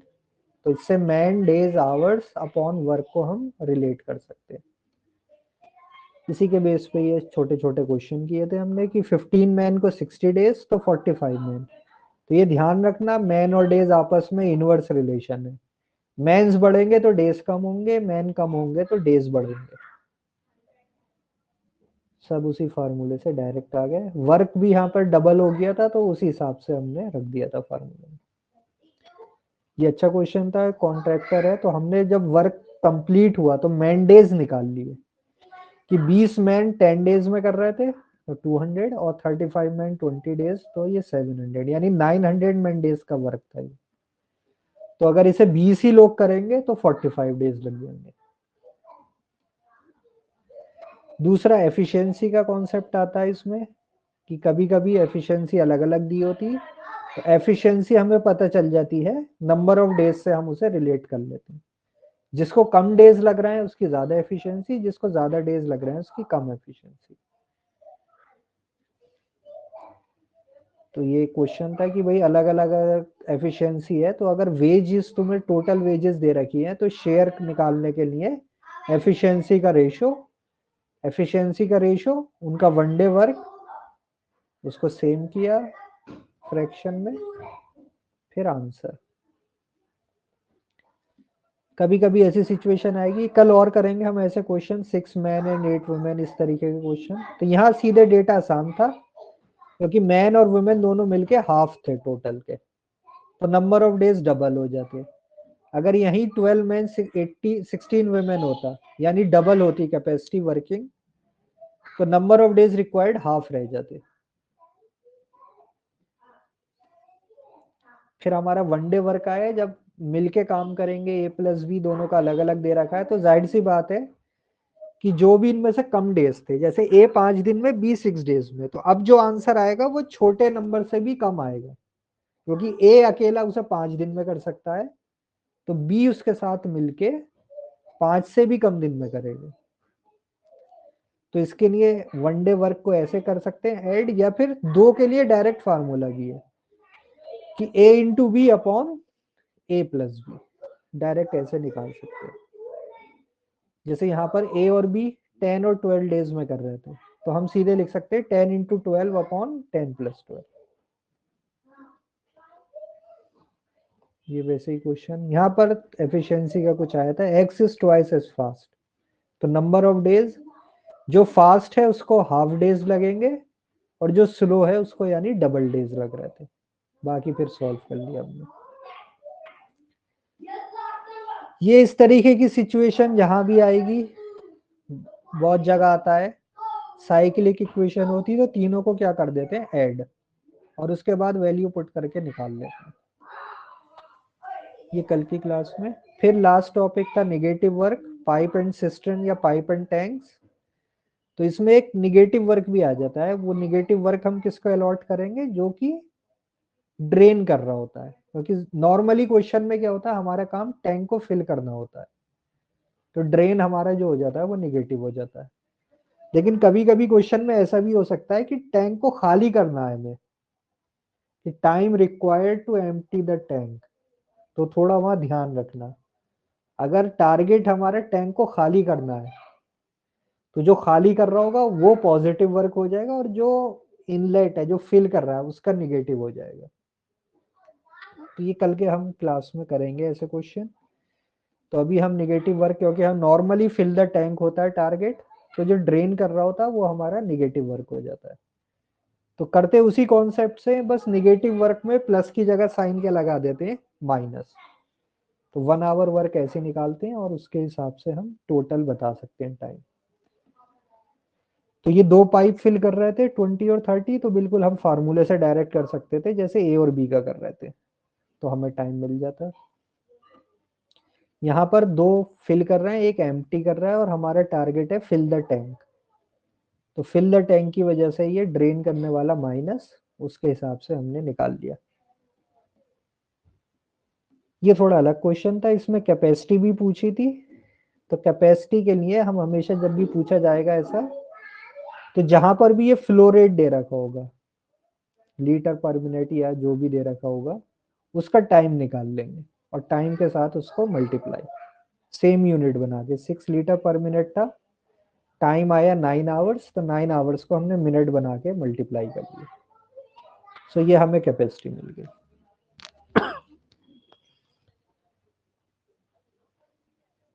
Clear ये टॉपिक के कॉन्सेप्ट्स?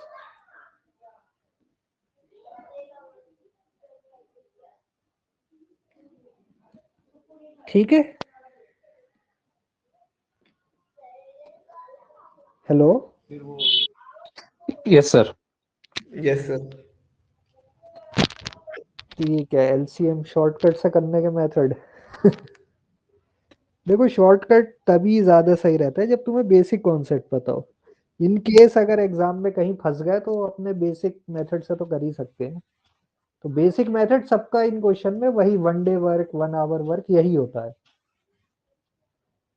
लेकिन sir. एलसीएम बहुत इससे इफेक्टिव है, तो कल हम एलसीएम मेथड से करेंगे। उसके बेस पे फिर बहुत डिफिकल्ट जो लगते हैं क्वेश्चन देखने में वो भी बहुत आराम से हो जाते हैं। तो आज के चैप्टर में कोई क्वेश्चन?